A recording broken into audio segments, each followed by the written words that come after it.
en Serio, con Carlos Ramos Padilla. ¿Qué tal? Muy buenas noches, bienvenidos a Va en Serio. Hoy vamos a tener un programa sumamente interesante. Vamos a estudiar, a analizar, a debatir, a platicar, a reflexionar sobre estos fenómenos independentistas que se están generando en el mundo. Cataluña es un buen pretexto. Previo había sido el Brexit en la Gran Bretaña. Y ojo, porque después de la visita, las declaraciones y el comportamiento de Trump en Puerto Rico podría levantar también la mano y decir ya fue suficiente. Vamos a tener una mesa muy rica. Vamos a tener a Gerardo Flores Ledesma para que nos dé el punto de vista del impacto económico de lo que está ocurriendo con Barcelona. Carlos Salomón Cámara, que nos tendrá la visión social de lo que impresiona en el mundo europeo con repercusión hacia el resto del mundo. Invitado, estuvo el programa pasado, pero le pedí que se quedara con nosotros Luis Castro, presidente del PANAL. Él nos va a dar la visión política de estos fenómenos y, por supuesto, nuestro reportero de siempre, nuestro comentarista, analista con el tono periodístico, José Antonio López Sosa, que estuvo allá, lo vivió allá y nos tiene pues la cruda realidad justo de esta represión brutal que hubo por quienes en la democracia levantaron la voz y les contestaron con un tolete. Así es que vamos a tener el punto de vista económico, social, político y periodístico sobre estos temas. Antes, saludo a Miguel Ángel López Farías, picotazo político. Hola, ¿qué tal, Carlos? Muy buenas noches. No es menor el que el gobernador Alfredo del Mazo esté colocando como una de sus más altas prioridades al campo mexiquense. El agro como pilar de crecimiento regional durante muchos años fue ese sector, el agropecuario, uno de los de mayor competencia de todo el país. El Estado de México fue el semillero de la nación. Esa condición no se puede recuperar y mucho bien le hará a todos el que la soberanía alimentaria pase por estas tierras y no solo por las regiones de mayor boom agrícola, como lo es el centro y norte del territorio nacional. A poco menos de un mes, la administración actual comenzó por recuperar áreas de alto impacto agroindustrial, como lo es la zona norte del estado. Ahí los productores de maíz, haba, durazno, flores, entre otros, encontraron un nuevo impulso para continuar ocupando los primeros lugares a nivel nacional. El campo no debe seguir siendo un tema de segunda posición. México requiere alimentarse y es aquí, en esta tierra, rodeada de una fuerte actividad industrial en donde se podría acabar con los paradigmas de los últimos años, como lo es la importación de productos del campo, desplazando a los productores locales, y la mira tiene que ser puesta en estos tiempos en donde los reclamos hacia un tratado de libre comercio y sus intentos por cerrar aún más a la economía estadounidense y dejar fuera a nuestros competidores, nos deben obligar a meterle el acelerador a estos sectores que también han funcionado en suelo mexiquense. No se equivoca el gobernador del Mazo. El campo no es un asunto de romanticismo revolucionario. Tiene que convertirse en una realidad que alimente a los millones de consumidores de estos productos. Generar más vías de comunicación que faciliten la distribución en todo el país. Blindar a los productores para que no sean víctimas del coyotaje rapaz ni de los acaparadores. El Estado de México posee enormes ventajas y es en la fuerza del campo, en una de esas ventanas en donde todos ganamos. Sobre todo con el estómago lleno de buenas frutas y verduras, de mejores cárnicos y lácteos. La tierra mexiquense es noble y generosa. Hay que trabajarla, hay que tecnificarse, hay que meterle mano, mejores sistemas de riego y todo lo que sabemos. La realidad es que nos debemos voltear hacia nosotros mismos y hacer lo mejor que sabemos, sacarle jugo a nuestros campos y regiones ganaderas. El tema no es menor, es lo que habrán de comer nuestras futuras generaciones. Así que vamos sembrando para una mejor cosecha, así, sin demagogia, sin rollos, trabajo puro pues. Gracias, Carlos. Bien, pues me da mucho gusto tener en la mesa a Gerardo. ¿Qué tal, Carlos? ¿Cómo estás, Gerardo Flores? Carlos Salomón, buenas noches. Gracias, bienvenido. Carlos. Luis Castro, gracias por aceptar quedarte con nosotros. Gracias, este programa evidentemente es grabado. La semana anterior estuvo con nosotros Luis Castro. José Antonio, Carlos. vienes recién llegado a México, tienes apenas unas horas aquí. ¿Estuviste cuánto? ¿Una semana por ahí? 2 semanas. 2 semanas. Danos tu primera impresión, salpícanos de lo que lograste obtener periodísticamente allá. Pues buenas noches a todos. Carlos, pues un país polarizado, no solamente en Cataluña, sino España en general, fue lo que a bote pronto pudimos percibir desde que llegamos una semana antes precisamente del referendo. Entonces, curioso porque fuimos primero a un congreso de aviación internacional, pero aprovecharon el foro las autoridades catalanas para vertir el tema independentista en un momento y en un espacio que no era el adecuado y que solamente a todas luces dio cuenta de un país pues con severos problemas internos. La gente con los cacerolazos todos los días a las 10 de la noche, pero les hablo de una polarización porque quien no está de acuerdo con el independentismo, que además no son todos, tienen miedo de no cacerolear o de mostrarse en contra de esta corriente independentista, porque hay agresiones.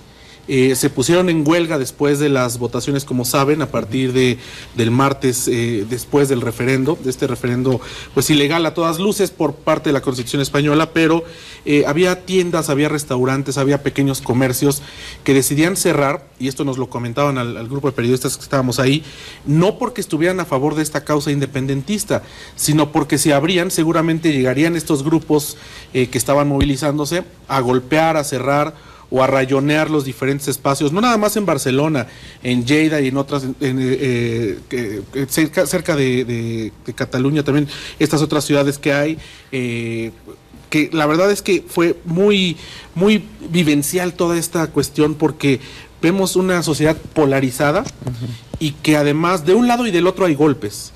Como tú lo dices, fuimos testigos de cómo la Guardia Civil, la Policía Española, la Policía Nacional, estaba pues arremetiendo contra los que tenían las urnas, contra los denominados colegios electorales que estaban pues convocando a este referendo. Pero por otro lado también pues vimos la agresión por parte de los propios catalanes sobre quienes no están en favor de esta pues justa independentista. ¿Cómo te salvaste de la agresión? Porque estabas metido. Estuviste transmitiendo y estuvimos metido ahí. ¿Cómo la salvaste? Pues yendo de un lado a otro. Y sabes que la diferencia con la policía en nuestros países latinoamericanos, que es lo que pude percibir, es que ellos identifican claramente quién es periodista, y la verdad es que nos permiten hacer el ejercicio periodístico con mucha libertad, y a pesar que se fijan bien quiénes son los que los están agrediendo, no es un golpeteo sistemático como lo hemos visto aquí en manifestaciones en el 2 de octubre o en otro tipo de manifestaciones en la Ciudad de México, pero la verdad es que sí, pues de pronto botellas o de pronto algunos palazos de los independentistas, porque sí arremetían contra la policía. La verdad es que son excesos. Considero a bote pronto, y ya lo discutiremos, que el Estado español se equivocó al hacer uso de la fuerza contra un referendo que a todas luces no tenía una validez constitucional. Quiso detenerlo por la fuerza, quiso sustraer pues todas estas boletas electorales, y enfrentó a los mozos, como le llaman a la policía local en Barcelona, con la Policía Nacional. Y esto al final del día, para el ciudadano y para quienes estábamos ahí, no dio cuenta más que una debilidad institucional, porque de pronto el hecho de ver a un policía nacional agrediendo a un policía local o mozo, como se les llama allá, pues da cuenta de cualquier estado, pero no un estado europeo, que se supone que ya tienen ciertas características, sobre todo en materia de seguridad pública y en materia de avance ideológico y de avance social, que son cosas que quizás nos corresponderían más a otros países que todavía viven en estas pues cuestiones de inestabilidad, pero desafortunadamente así se vivió, y sí fue mucha la agresión que hubo, sobre todo el día de las votaciones, por parte de la policía española, que sí arremetió y usó la fuerza de forma brutal. Leía yo en redes sociales que si algunos videos de los muchos que se difundieron eran editados o correspondían a otras fechas, pero la verdad es que no lo creo. Yo lo vi, y la mayoría de ellos corresponde a lo que se dio ahí en Barcelona, muy lamentable. Oye, Carlos Salomón, como una pregunta meramente inocente, pero cuando tú tienes un ejercicio de independencia frente a un régimen, ¿cuándo respetas su constitución? Sí, pero es lamentable lo que está pasando en España, pero déjenme darles un poquito el contexto histórico, y aquí Luis Castro, que vivió muchos años en Madrid, pues tiene el pulso también de cómo es la lógica de los españoles. Solamente les recuerdo a esta mesa, al auditorio, que España hasta hace unos años era el ejemplo de la democracia. O sea, todos los países que querían incursionar en la democracia se referían al Pacto de la Moncloa. Salinas, Zedillo, Fox, todos hablaban del Pacto de la Moncloa. ¿Pero qué era el Pacto de la Moncloa? Porque España viene de una dictadura franquista, de una guerra civil donde la derecha sepulta a los republicanos. Años de franquismo donde prácticamente no hay libertad de expresión. Y ellos surgen a la transición democrática con Adolfo Suárez, y surgen exactamente a principios de los 77. Incluso en plena transición tuvieron un golpe de Estado de Tejero. Entonces ellos se instalan a partir del 79-82 una democracia, y que del símbolo era el Pacto de la Moncloa. Felipe González, Guerra, los sindicatos, la derecha, todos llegaron, bueno, hay que construir una España donde quepamos todos, y España era la casa común. Y los pactos de la Moncloa vimos pasar a Zapatero, a Aznar, y España era un modelo tipo económico, y Gerardo lo tocará en la parte económica, pero político. Era el ejemplo a seguir de muchas sociedades occidentales, te repito, Luis lo sabrá. Pero ¿qué es lo que estamos viendo hoy? Es lamentable lo que estamos viendo, porque el referente democrático del siglo XX era la democracia española. Hoy estamos viendo una sociedad enojada, una sociedad que usa el nacionalismo para quebrarse, para romperse. Lo que narrabas de todos los eventos de Cataluña son los efectos cotidianos, pero lo que está en riesgo es una figura de un rey que era el referente, digamos, moral, ético, el conductor como gran jefe de Estado. Y hoy estamos viendo un rey que no estuvo a la altura de las circunstancias en Cataluña, y estamos viendo que ese pacto de la Moncloa, esa gran transición española, se va al bote de la basura. ¿Por qué? Porque la economía empezó a quebrarse en España hace algunos años, porque los jóvenes empezaron a enojarse porque ya no podían casarse, tenían que vivir con sus papás o con sus abuelos porque viven de 1.000 euros. Entonces hay un enojo, y hay también lo que comentábamos hace unos días aquí en Más Serio, esa crisis de los partidos políticos para conducir estos problemas sociales y económicos. Yo creo que lo lamentable es que el gran modelo democrático español se acabó, se agotó. Oye, Carlos, en lo político, lo que le sobraba al rey Juan Carlos le faltó al rey Felipe. Yo creo que este es un buen rey, muchacho que salió, y Luis Castro, entre otra opinión ahí, pero es un muchacho que salió inoportunamente y que en lugar de ser la solución, ahora es parte del problema. Es una declaración inoportuna, absurda, absoluta, de un tipo de derecha que uno esperaba que Leticia, que es la esposa, que además estuvo en México mucho tiempo, le impusiera un poquito tono liberal, pero el rey no estuvo ni a las alturas. Yo creo que parte del problema es que es un rey que no obedece a esa democracia plural, a esa democracia española, que es un mosaico de culturas. El País Vasco es una cultura, los catalanes es una cultura, y sobre todo el concepto general de lo que es España. España es el mosaico de esas culturas, y es lamentable la conducta del rey. Yo creo que es un rey que es parte del problema y dejó de ser parte de la solución, porque el otro rey, cuando Adolfo Suárez, condujo pues la transición aterciopelada. Yo creo que este rey está prácticamente de los damnificados del sismo de Cataluña. A ver, vamos a escuchar, a ver parte del fragmento de lo que el actual rey, el rey joven, el rey Felipe, dijo y provocó los mayores problemas ahí en España. Veamos esto. Buenas noches. Estamos viviendo momentos muy graves para nuestra vida democrática. Y en estas circunstancias quiero dirigirme directamente a todos los españoles.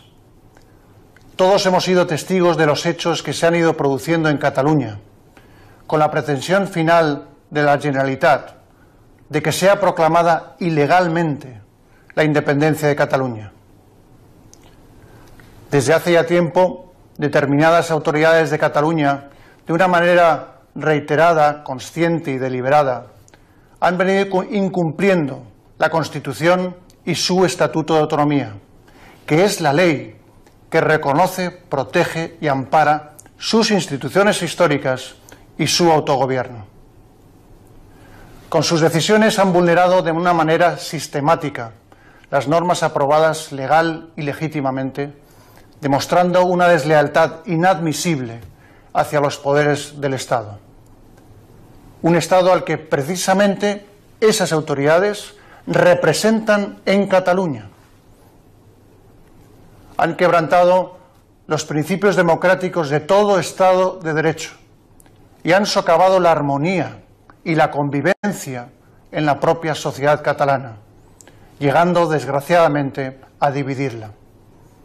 Hoy la sociedad catalana está fracturada y enfrentada. Esas autoridades han menospreciado los afectos y los sentimientos de solidaridad que han unido y unirán al conjunto de los españoles. Y con su conducta irresponsable incluso pueden poner en riesgo la estabilidad económica y social de Cataluña y de toda España. Bueno, entiende usted lo que dijo este joven rey. Vamos a, antes de entrar a lo económico, Gerardo, para que veamos el impacto que tiene que ver mucho con el Brexit que yo mencionaba en la Gran Bretaña. ¿Qué se rompió, Luis? ¿Qué se rompió en la estrategia que está llevando a estos movimientos en un país democrático, un país estelar europeo como España? Son dos cosas las que generan, que detone un problema de toda la vida. Un problema de toda la vida, un problema complejo, Un problema que además la actitud que señalaba muy bien José Antonio del gobierno reprimiendo el día de las elecciones, el día de las votaciones, ese problema complejo lo convirtió en un problema irresoluble. ¿Qué se rompió para llegar aquí? Hubo al menos, yo identifico dos variables muy importantes. Uno, que en la renovación de las élites de los partidos y fuerzas de Cataluña ganaron posiciones más radicales. La renovación generacional y de las élites, porque en Cataluña siempre ganaban o predominaban las fuerzas nacionalistas, pero eran nacionalistas conservadoras que lo que hacían era basarse en el independentismo para negociar mejor con España y llevarse más facultades, más atribuciones, más recursos, más impulso, más estímulo a la economía catalana. Y Cataluña se convertía además en la vanguardia en las distintas esferas de la presencia de España en el orden internacional, la vanguardia de la moda en Cataluña, la vanguardia de la arquitectura en Cataluña. Era ese escenario de la cultura. Bueno, hasta el fútbol, ¿no? Hasta el fútbol.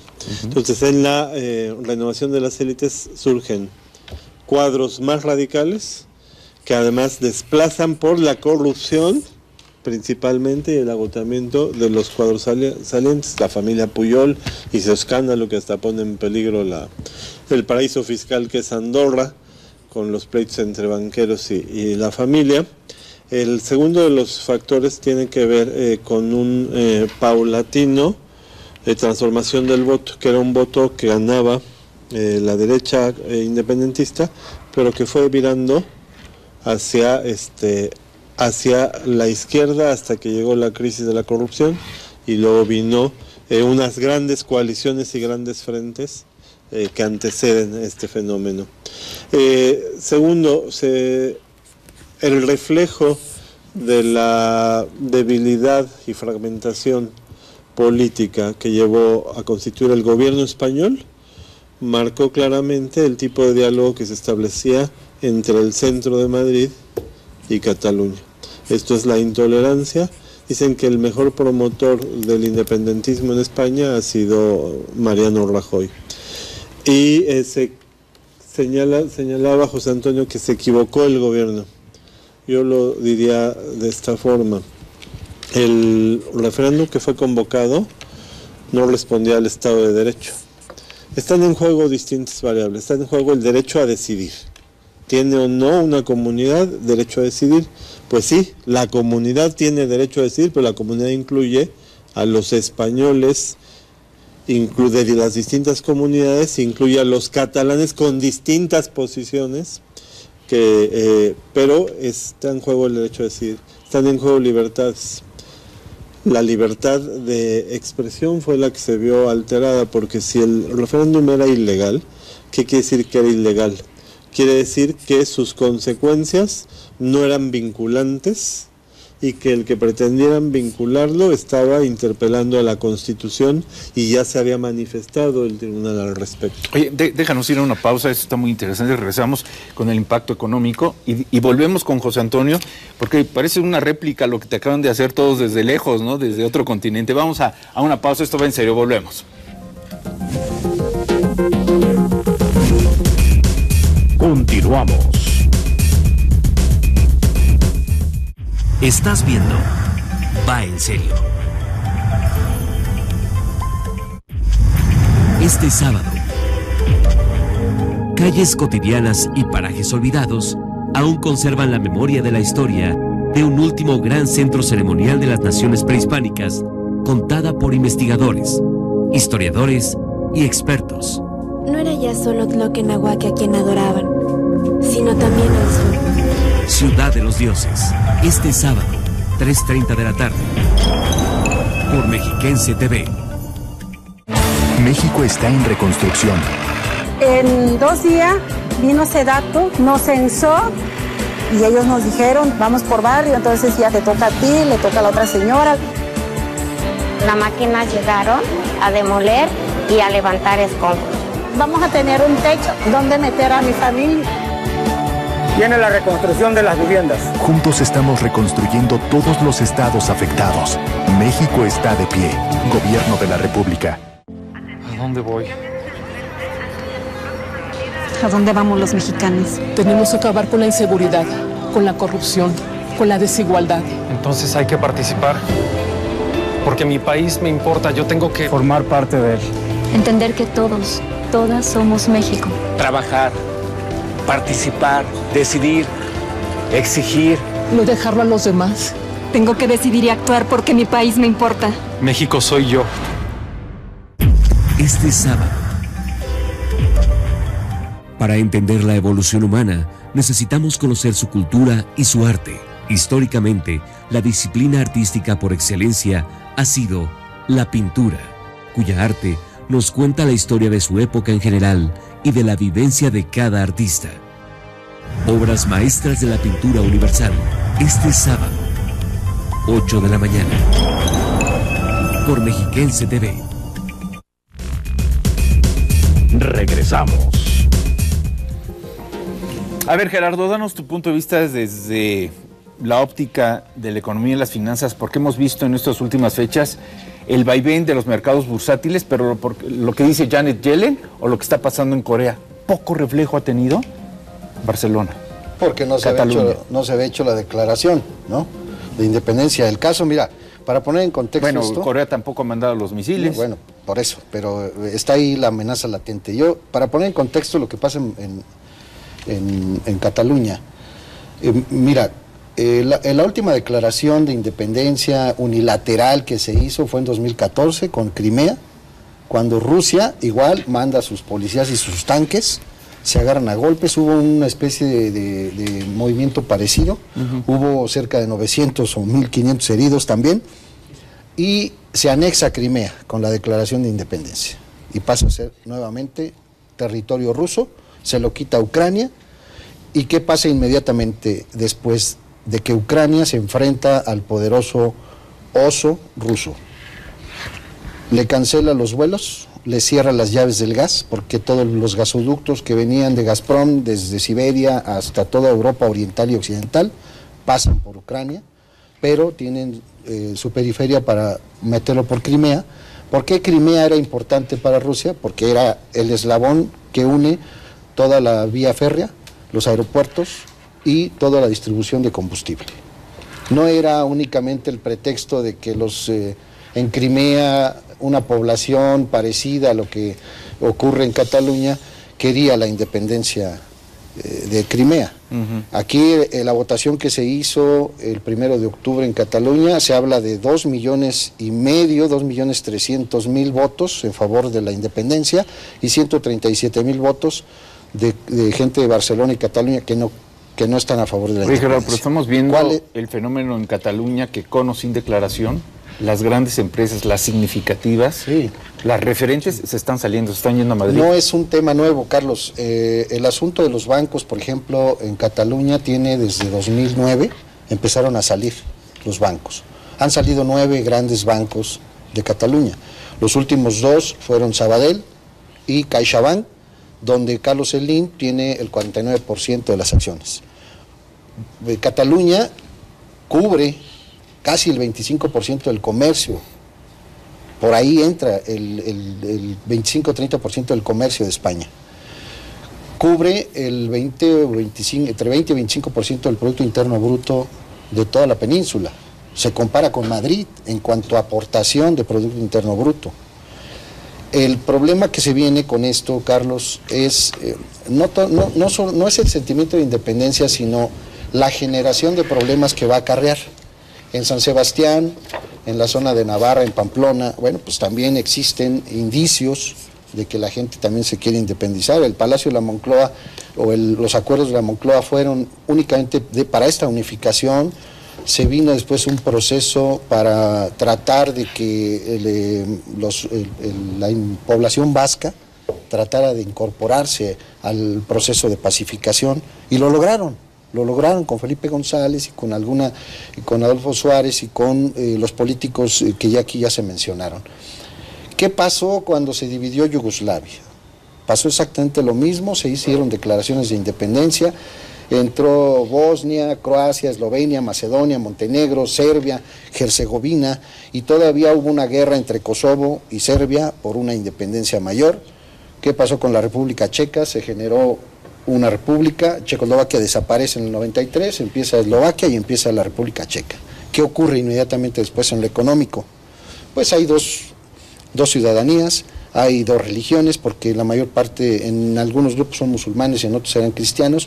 No estoy hablando del caso de Cataluña, donde pareciera que no tienen ese problema, pero sí existe el rango de ciudadanía, el rango de televisión. Hasta las televisoras le entraron al problema, Carlos, porque los programas que se transmitieron después de que termina la Guerra Fría, dejan de transmitir incluso en el idioma en que existía en Yugoslavia o en la antigua República Checa, o lo que ocurre en Ucrania, y empiezan a transmitir llevan 10 años formados para volver a la Unión Europea.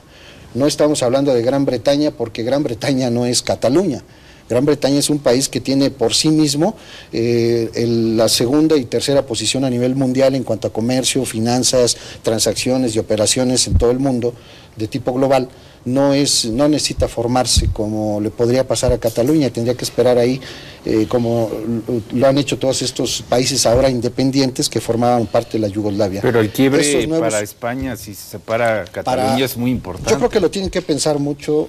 Ya no estamos en la época del medievo, donde los reyes disponían y hacían lo que ellos querían, y tampoco... Pues con el discurso de este último rey, por eso, Felipe, a mí me parece que es un discurso equivocado, y creo que España tiene que pensar muy bien lo que va a hacer con Cataluña, lo que puede hacer con San Sebastián y lo que tiene que hacer con Pamplona, que se le pueden salir otra vez del Guacal, del proceso pacificador, porque los efectos van a ser graves en materia comercial si empiezan a cerrarse digamos, las avenidas para el comercio, como pasó en Ucrania, como pasó en Yugoslavia, donde empezaron a bloquearse entre ellos mismos y tener que formarse. Me parece que sacar 9 bancos de Cataluña, porque ya no tienen su sede ahí, y Gas Natural, por ejemplo, renuncia también y se va a Madrid, deja Barcelona.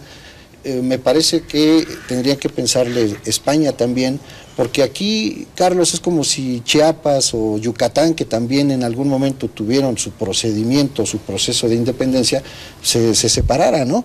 Finalmente, no es es más vale ir unidos que estar fuera. Yo creo que no es el procedimiento. Lo que ocurre en España es diferentes grados también de independencia.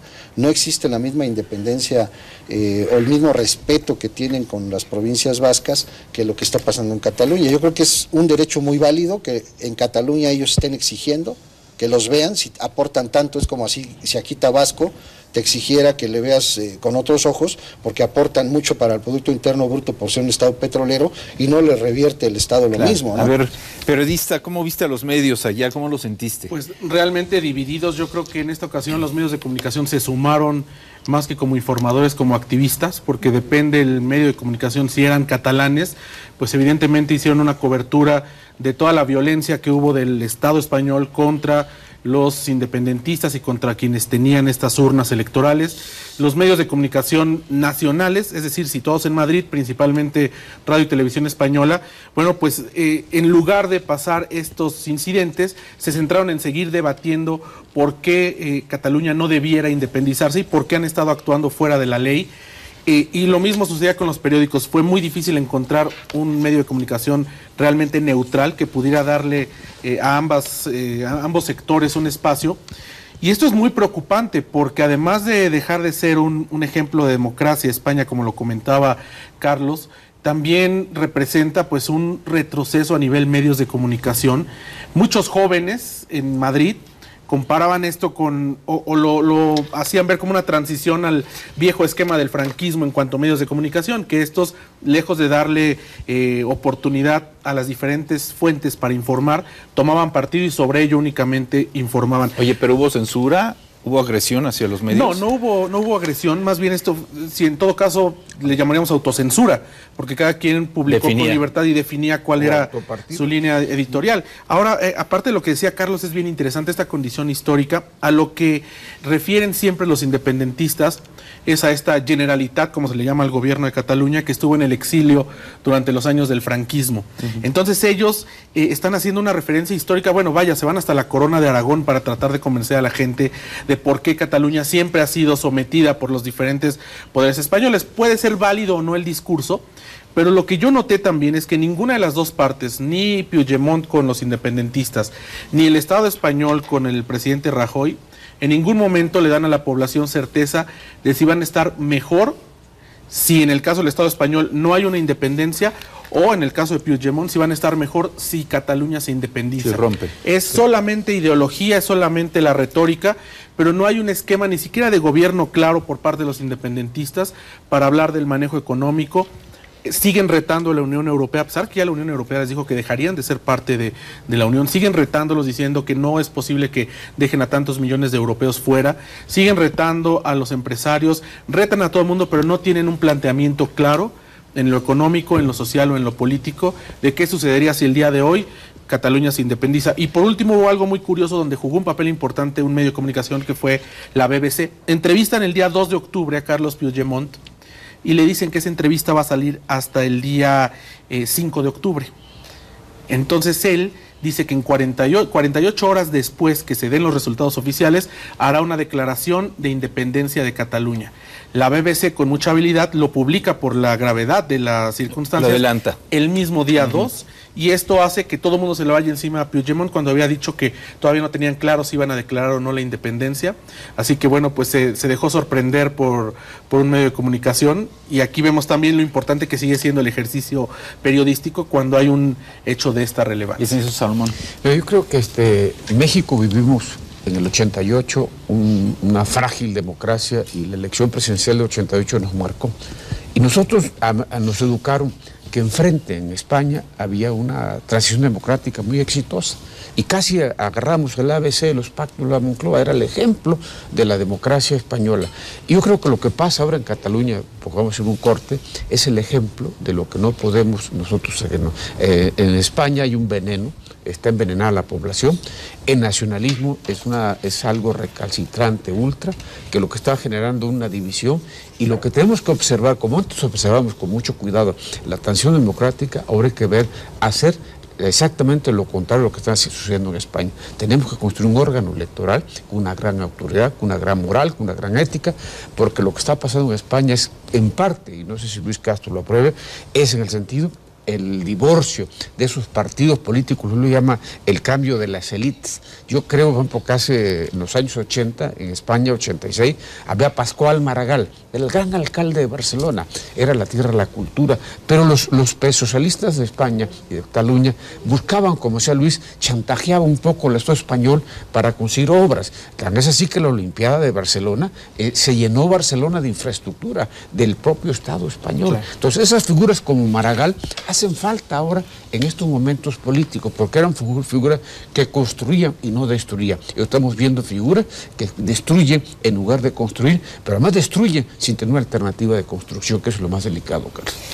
Bueno, y lo importante es que nos vendieron la Unión Europea, y lo que estamos viendo es que no tienen mucho de unión, y no solamente estoy pensando en el Brexit, no solamente estoy pensando en Cataluña, estoy pensando en la migración, el problema gravísimo que tienen en Francia y en Alemania, en fin. Esto va en serio, volvemos. Continuamos. Estás viendo Va en serio. Este sábado, una de grandes personajes en la historia de México. Centro gastronómico de excéntricas recetas, incomparables paisajes y arquitectura, hace de Oaxaca un misterio que solo podrás entender cuando estés ahí. Oaxaca, tienes que vivirlo. Repetición, este sábado, 6 de la tarde, por Mexiquense TV.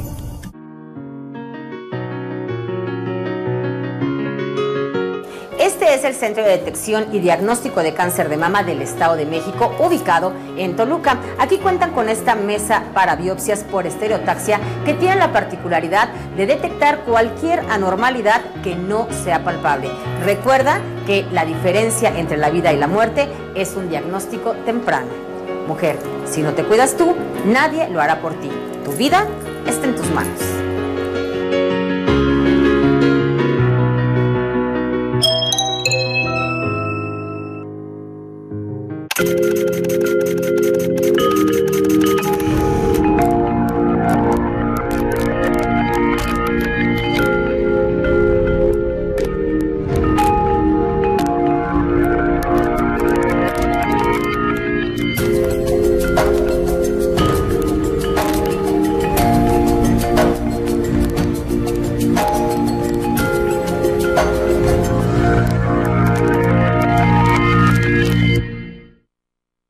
El siguiente programa es clasificación A. Su contenido es apto para todo el público.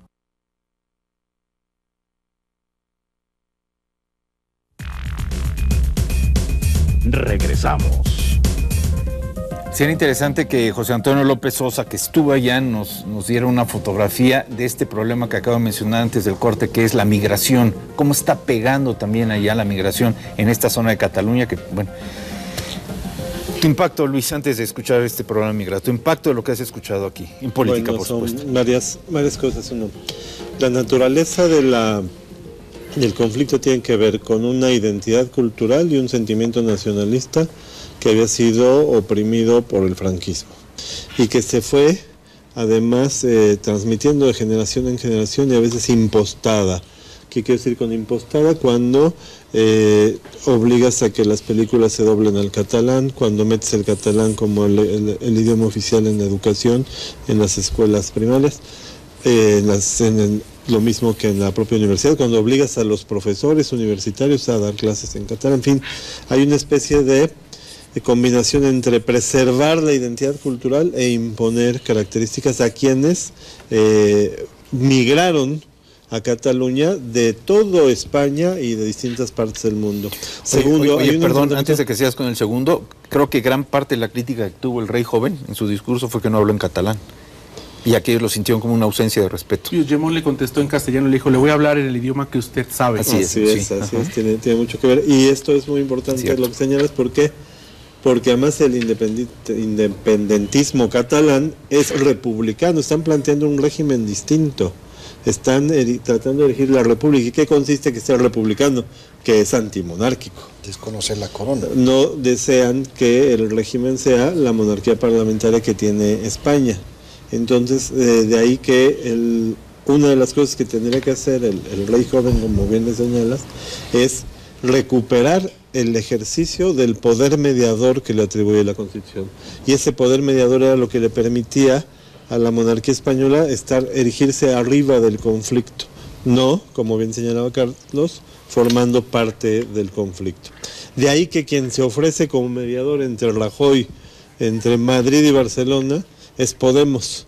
Podemos hacer una propuesta concreta y formal a Rajoy para decir, señores, podemos generar mediación para para encontrar caminos de diálogo para la solución del conflicto.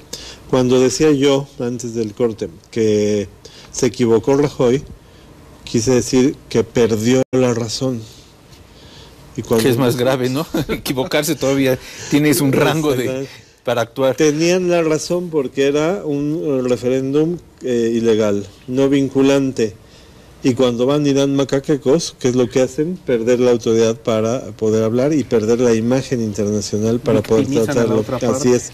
Sí han dicho, es una consulta y aquí tenemos libertad de expresión, es como si hubieran hecho una gran encuesta y en función del resultado luego hablamos. Pero no, como bien señalabas hace rato, y cuando decía yo, es un problema irresoluble. Imaginémonos cuánto tiempo lleva la disputa de territorio entre Israel y Palestina. Bueno, así de complejo está ahora, porque está efervescente esta relación entre el independentista, el nacionalista, el catalán que no es independentista, aún siendo nacionalistas pueden no ser independentistas, y el resto del país que juntos están inmersos en una, no solo en la Constitución del Estado español, sino en una relación de la Constitución de la propia Unión Europea. De ahí que parte de lo que señalabas sobre las consecuencias en cadena, también al seno de España hay una serie de regionalismos e identidades nacionalistas locales, no solo el País Vasco que señalabas, sino hasta Segovia tiene identidad de múltiples naciones. La correlación de fuerzas va a marcar, además, y va a tener un impacto en la siguiente elección. Es muy probable que los procesos electorales vayan aún separando más y no acercando el problema. Y como bien señalabas, Podemos lo que sostuvo es, estamos a favor de que consulten, de que hagan referéndum, que se manifiesten y voten, aunque nosotros queremos que España siga unida. O sea, trató de quedar bien con los dos frentes y más o menos ha sido uno de los partidos no nacionalistas que han tenido mejor transcurrir en el conflicto. Y el problema, perdón, pero esta experiencia, Luis, José Antonio, Gerardo, Carlos, te recuerda mucho el 34 de España. Los españoles ya vivieron hace 70 años una situación como esta, ¿no? Nada más que entonces la República le da un golpe de Estado Franco, se queda con el poder y gobierna durante muchos años. Franco prácticamente en solitario, la dictadura del franquismo, reprime todos los derechos civiles, libertad de expresión, pero en aquel entonces había un ejército. Hoy en Barcelona no hay ejército. O sea, tendrá que irse por la vía del diálogo político, por el diálogo, por la construcción de ideas, palabras, soluciones políticas a problemas políticos. Yo no le veo una salida como el 34, tuvo una confrontación militar entre los republicanos y los franquistas.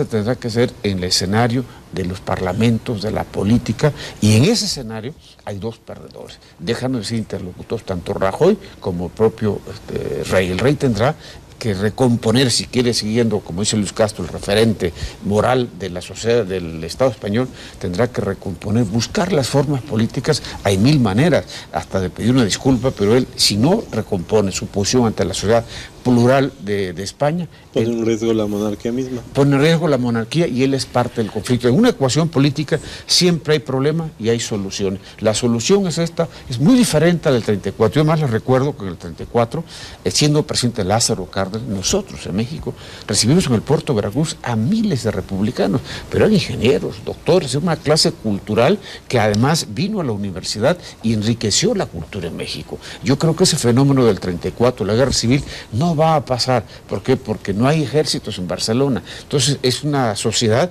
muy politizada, muy compleja la catalana, pero hay un sector de Cataluña que está buscando el entendimiento y ellos también están buscando una salida política. No hay otra cosa más que sentarse a hablar. Esto tomará muchos meses y años y en eso tendrá que salirse Rajoy. Rajoy tendrá que convocar elecciones, saldrá Rajoy, entra una gente que como jefe del Estado español o primer ministro, presidente de España, logre encontrar soluciones políticas a problemas políticos. Eso es mi punto de vista. Fíjate que el año pasado estuvieron muchos meses sin jefe del gobierno español.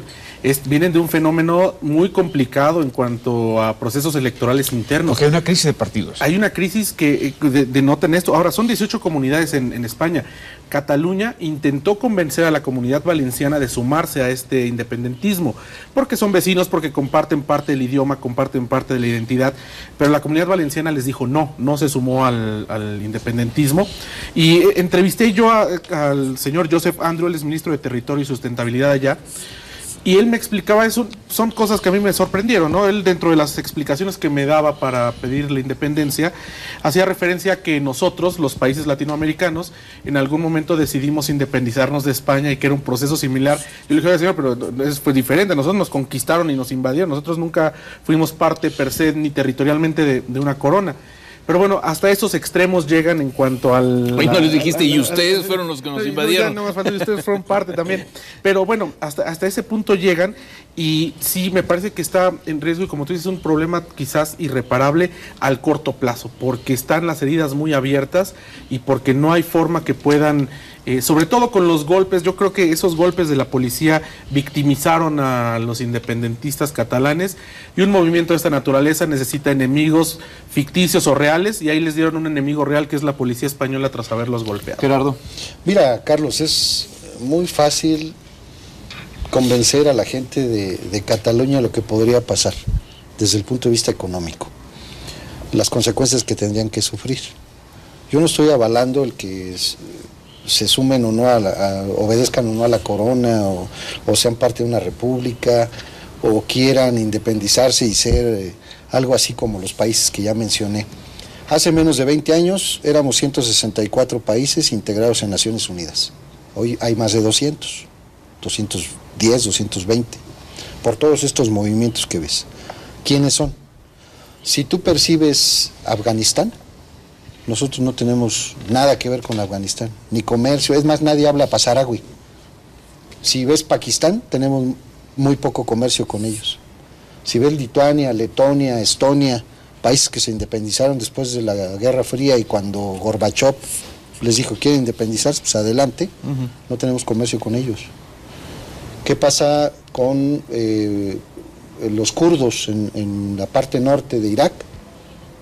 No existen para nosotros porque no tenemos relación con ellos. ¿Qué quieres decirnos que no tendríamos relación con Cataluña? No. ¿A qué quiero decirte? Que hay un par de docenas de empresas mexicanas muy importantes que tienen negocios ahorita con Cataluña, concretamente en Barcelona.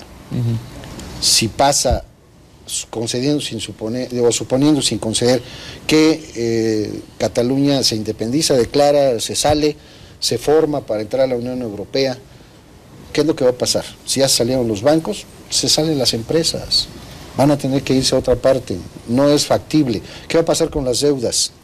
El 30% de la deuda de España, que es tan gravísima, casi el 100% de déficit fiscal, el 30% lo tiene Cataluña. Inmediatamente vas a ir a cobrarle, porque ya eres un país independiente, porque ya no eres una provincia, no eres parte de una península ibérica. Entonces, Carlos, también trae consecuencias esto para los países que sí tienen relación. Barcelona, concretamente la ciudad importante de Cataluña, es muy importante para el comercio y para los negocios con México, pero tendrían que irse a formar si esto ocurriera. Es como te digo, no es lo mismo con Gran Bretaña. Con Gran Bretaña puede ser un tratado de libre comercio y hacerlo sin mayor problema, porque es la cuarta potencia del mundo en algunos aspectos. Cataluña no, quedaría sumergida en el mismo procedimiento que traen todos estos países que ya te mencioné, o que ya les dije, y que históricamente ya está comprobado que desde el punto de vista financiero, económico, comercial, de telecomunicaciones, de transporte, o sea, Cataluña sería la tipo de negocio, Cataluña no tenía nada que hacer. O sea, simple y sencillamente es como si a Chiapas también le dieras la ¿Y qué moneda independencia. tendrían? Porque esa es la pregunta de Por todos. ejemplo, no tienen moneda. No podrían tener el euro ni la peseta. No, y obviamente ¿Cómo no. se inventan una moneda? No, ¿Cómo pues no la subsisten? tienen. Evidentemente tenían que hacer toda una convocatoria. Los especialistas Es lo decían que dices. regresarían al dólar. No hay plan. Que es la única opción que veían, yo escuchaba en los debates económicos, sin yo ser un especialista en economía, que la única opción si se independizaran era dolarizar ¿Ya que la para economía. 1-1? Ajá, porque de lo contrario no iban a poder inventarse una moneda, ni continuar en el euro, ni regresar la peseta, que era la única opción que le A ver, vamos a hacer una pausa. Voy a lanzar una idea que me parece provocadora, sí, porque no solamente son los problemas político-económicos sociales que tienen adentro, no solamente es la facultad o no que tenga una región para independizarse, sino el hartazgo que se nota, ya tiene, y me ganaste, Luis, el argumento, el hartazgo que tiene ya la sociedad sobre la monarquía. Ya los ven en muchos casos como un grupo de holgazanes que han vivido de los impuestos de los demás. El trabajador español tiene que pagar impuestos, pues, para tener transporte, seguridad, pero también para mantener el yate y a las novias al rey. En fin, esto va en serio, volvemos. Continuamos. Estás viendo Va en Serio. Lunes a viernes.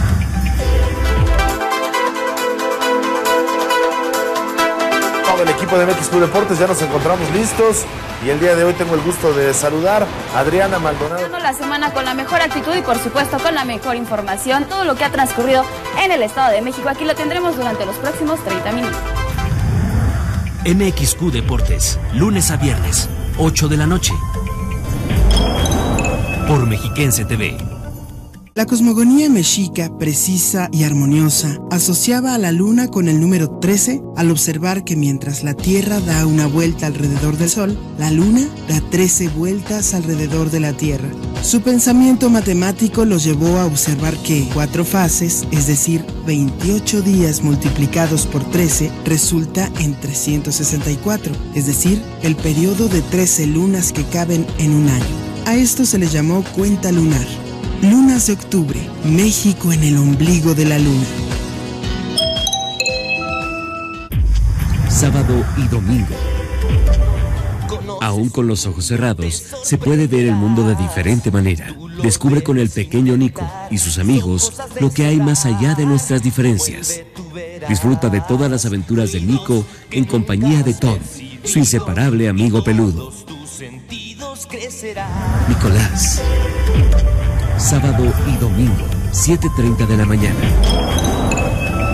Por Mexiquense TV. Regresamos. Muy bien, regresamos. A ver, lancé una provocación, contéstala, mi querido Luis. ¿Están cansados de la monarquía? ¿Puede la monarquía desaparecer en España? Cuando vino el golpe de Estado de Tejero, en el llamado 23F, el golpe ¿qué de imagen Estado que disparaba en el Congreso, ¿no? Las Cortes. Se detuvo, se paró, porque salió el rey en la televisión a dar un mensaje. Ese era el peso del mensaje del rey. Un rey, Juan Carlos, que logró restituirse en el momento en el que, más bien, Franco preparó la restitución de esta presencia de los Borbones en el rey Juan Carlos, y quien supo ejercerlo durante muchos años. Yo tuve oportunidad de dialogar con el entonces príncipe Felipe, y quiero decirles que es el rey más preparado de Europa. Académicamente hablando. Académicamente hablando. Se formó en las instituciones españolas, lo mismo en el ejército del aire que de tierra, que de mar. No solo una formación militar, estudió, terminó los estudios, hizo posgrado, estudió en Estados Unidos, y fue además educado dentro de todo el protocolo. Y no solo es el rey más preparado de Europa, sino que además en su comportamiento público es el rey con... Los Borbones en España no están exentos de escándalos como el resto de las familias reales europeas, pero el comportamiento de Felipe no ha sido cuestionado por la sociedad española. Sin embargo, sí observamos varias cosas. Uno, tanto conservadores, ciudadanos y ciudadanas conservadores españoles, como incluso republicanos, le concedían un factor de estabilidad y gobernabilidad a la monarquía parlamentaria española. Monarquía parlamentaria que les permitió, y por eso el término transición, salir de la dictadura de un régimen autoritario y pasar a una democracia europea, democracia indirecta, representativa, monárquica, pero que le dio estabilidad y le dio viabilidad. Pudo sacar de la ilegalidad al Partido Comunista y al Partido Socialista Obrero Español, y pudo generar lo que ha explicado muy bien en este programa Carlos.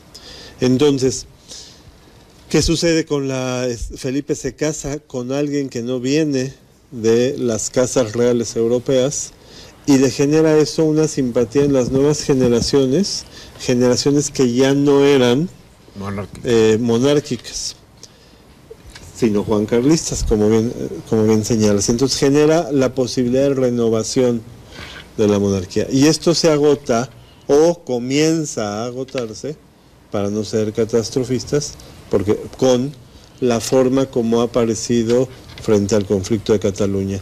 En vez de elegirse como representante del Estado, apareció como una de las partes, con una de las posiciones y con un lenguaje que no era conciliador, sino un lenguaje que era de aquí para acá es la legalidad y de aquí para acá están ustedes. Yo creo que se agotó la monarquía española, haciendo una síntesis de lo que bien señala Luis. En la transición del franquismo, les comentaba yo en el corte, yo le preguntaba a una persona, bueno, ¿usted es pro monarquía? ¿Por qué considera? Me dijo, yo soy pro monarquía por el rey Juan Carlos, porque él nos llevó del franquismo, de la dictadura, a la democracia. Quizás si fuese otro rey, no estaríamos contentos con la monarquía. Pero eso tiene un grado de desgaste, sobre todo por las crisis económicas, por la corrupción, no solamente en la monarquía, sino en el gobierno, y llega un punto en el que después de esta transición la gente se ha preguntado 1, 2 y 3 veces si es necesario mantener un régimen monárquico, como tú decías, Carlos, donde parte de los impuestos se tienen que ir a un salario para los que integran la monarquía, donde tienen un papel pues mediador que ahora ya no resultó tan mediador, y donde pues ya una vez que transitaron a la democracia, muchos son de la opinión, está muy dividido en España, que la monarquía ya no es un sistema vigente, vamos, para la España del siglo XXI, frente a las crisis económicas que han tenido, sobre todo hablando fíjate, de 2008. Luis me dio una respuesta ilustrándome con la fuerza y el poder de la presencia de Juan Carlos como rey. Sí es cierto, tuvo su momento, como bien anotabas, Carlos Salomón tuvo su momento, fue un ejemplo mundial, fue un gran conciliador. Aquí en la primera cumbre iberoamericana en Guadalajara se disputaban la imagen internacional entre Fidel Castro y Juan Carlos, y la latinoamericana entre Carlos Andrés Pérez y Carlos Salinas de Gortari, ahí iban. Pero acabó muy mal el rey Juan Carlos, adúltero, cazador, frívolo. Oye, quedó algo pendiente, ¿no? Hablaste del impacto de la migración en este fenómeno de Fíjate Cataluña. que en Cataluña hay una migración muy importante a nivel africano, como en el resto de Europa, pero más por estar precisamente al sur, digamos, muy cerca, en la costa. Y también una migración latinoamericana importante, sobre todo ecuatorianos y peruanos. Y la verdad es que platicando, tratando de conversar con ellos, no opinan, porque la mayor parte de ellos no tienen papeles. Son ilegales. Se abstienen y ellos están a la a los propios les dan una canazo, imagínate, de lo que ocurra, pero la migración es grande, hay una gran cantidad de migrantes. Dices que la comunidad mexicana no, ¿verdad? La comunidad mexicana no es tan grande en Barcelona. Como migrante. Como grupo migrante, sí hay, evidentemente, pero insisto, los países de África del Norte son los que más migrantes mandan. No ha llegado comunidad de Medio Oriente, porque no llegan hasta allá, a pesar de los acuerdos europeos, se van hacia otros lugares. Pero lo que también... pero me decías que la comunidad mexicana es representante de una enorme capacidad intelectual, o sea, no es mano de obra, no es músculo. No es músculo, son gente que va a hacer posgrados, dueños de negocios, directivos de empresas. No es, a diferencia de, por ejemplo, los que van a los Estados Unidos, ese tipo de migración es más la que se da de América del Sur y del norte de África, pero sí hay una gran comunidad de migrantes, y tampoco han hablado los independentistas qué harían con el problema migratorio. Exacto. No han hablado de prácticamente ninguno de los temas torales que tiene al día de hoy Cataluña, y esto que hablábamos y que ustedes muy bien reflexionaban de la monarquía, es parte también del origen del problema del independentismo. Yo creo que todo suma a este radicalismo que el gobierno español, pues insisto, yo creo que se ha equivocado al poder sobrellevarlo, y hacen todo el conflicto más que ofrecer un diálogo. Mira, Carlos, cerramos, por favor. Cataluña está tan bien que se sienten incómodos de estar muy bien. Acá hace unos días le llamaron fascista a Joan Manuel Serrat, un defensor de la cultura catalana, es un símbolo de la poesía. Con Hernández, con Machado, le han llamado los radicales catalanes, han hecho fascista a Serrat. Aquí en la semana pasada la Comunidad de Valencia le dio el premio por la promoción de la cultura. Su canción Mediterráneo es el retrato de lo que es exactamente la cultura mediterránea. Y aquí, ¿qué están ganando? Con la actitud de Rajoy y la actitud del rey, le están dando la razón a los radicales. Ese es el gran error, y esta radicalización, diría más fascista, a un símbolo de la tolerancia que es Juan Manuel Serrat. Muy bien, pues cerramos con nuestro programa. Me felicito de esta mesa. Yo creo que por cuestión de tiempo evadieron el tema Puerto Rico, pero genera la invitación para volvernos a encontrar. Me preocupa porque está muy cerca de Cuba, Puerto Rico, Trump, México, nuestra corriente de salida hacia el mundo europeo, abajo Venezuela, del otro lado Corea. Tenemos que platicar sobre todos esos temas. Gerardo, muchas gracias. Gracias, Carlos. Gerardo Flores Ledesma, Carlos Salomón, Muchas gracias de siempre. Luis Castro, gracias por permanecer con nosotros. Gracias. Bienvenido Carlos. siempre. José Antonio, Muchas gracias, bienvenido un honor al compartir país. la mesa con ustedes. Igual, Gracias. Gracias. Y gracias a usted, como siempre le digo, por su cariño, su cercanía, su tolerancia. Soy Carlos Ramos Padilla, que tenga usted la mejor de todas las noches y recuerde, esto aquí va en serio.